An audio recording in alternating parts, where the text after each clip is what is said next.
Hello guys, good afternoon, नमस्ते। म चाहिँ सेफ कमल तपाईँको माझमा आज म थकाली खाली सेट लिएर आएको छु र हामी कसरी सर्भ गर्छौँ त बुटोलको हाइट प्यालेसमा हेर्नु होला र यो चाहिँ खानाको लागि यहाँ हाइट प्यालेस बुटोल आउनु होला भन्न चाहिँ निमन्त्रण गर्न चाहे।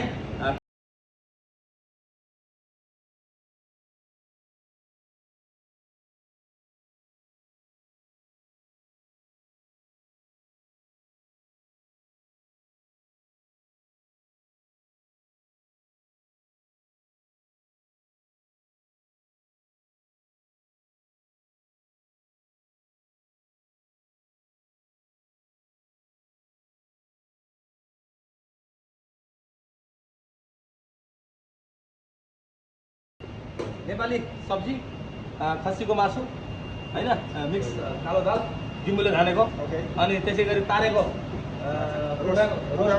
कुखुराको मासु तारेको है, यो कमिनीको हलुवा, अनि नेपाली अचार, अनि तपाईँको नेपाली चटनी नै भाङवाला करेला, साइलेड, पापड, ग्रिन साग र आलुको भुजिया र मुही।